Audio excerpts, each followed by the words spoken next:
افغانستان د لومړي ځل لپاره د رهبري شوي راکټ سیستم فعال او په بریالیتوب سره ازمایلی دی. ملي دفاع وزارت وایي د دې وزارت ستر درستیز په توپچي ریاست کې د میلان کانګورس M115 په نوم نوی رهبري شوی راکټ فعال او 14 تنه ځوانان له یو میاشتني مسلکي او علمي زده کړو څخه فارغ شول.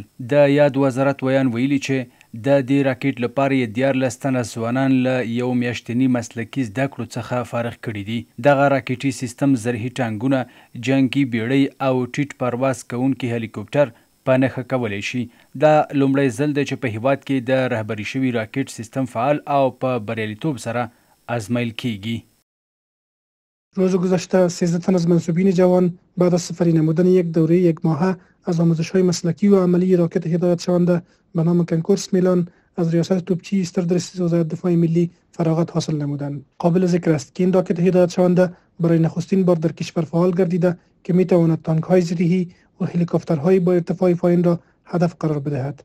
همچنان منصوبین تازه فارغ شده نمایش عملی و تمثیلی از این دستگاه را با اشتیاق فراوان اجرا کردند.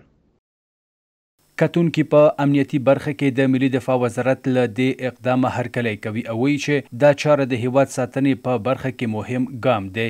دوی وایي د هیواد سرحدي سیمو کې د امنیتي ځواکونو لپاره دا یو ګټور اقدام دی چې پر مټ به یې وکولی شي د افغانستان له خاورې څخه دفاع وکړي. که بخش توپچی وزارت دفاع افغانستان تانسته موشک‌های میلان را به او بازسازی بکنند و یک گروه تکنیکی را هم به خاطر استفاده از موشک‌ها و طریقه کاربردش او تعلیم دادن، گام مثبتی هست. وقتی که هر از گاهی حریم هوایی افغانستان از طرف کشورهای همسایه به اشاره بیرونی‌ها نقض میشه، این موشک‌ها میتونه یک نقطه قوتی برای نیروهای امنیتی دفاعی خاصتا در مرزهای افغانستان باشه در مقابل حفاظت از مرزهای افغانستان. د چارو شنونکي د ملي دفاع وزارت دا ګام ستایي او ټینګار کوي چې اوس مهال د هیواد ساتنې څخه زیاته اړتیا ده چې امنیتي ځواکونه په پرمختللو وسلو او پوځي تجهیزاتو سمبال کړي.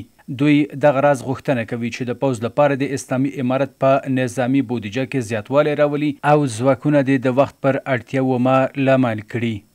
دا چې د افغانستان د اسلامي امارت د دفاع وزارت په یوه اعلامیه کې هغه خبره چې د میلان په نامه راکټونه یې ازمایلي دي، دغسې اړتیا لرو چې د ملک د سرحدونو او د هوایي حریم د ساتلو دپاره موږ باید دا پتانسیال ترلاسه کړو. خوښ یو چې دغسې اصلاحې موږ ورغولې او جوړې مو کړې او د دې دپاره د اسلامي امارت په نظامي بودیجه کې باید د پوځ د تبخیر دپاره په آزاد بازار کې یا د کوم بل هیواد سره باید قرارداد وکړي یا په خپله زموږ انجینران جوړ کړي.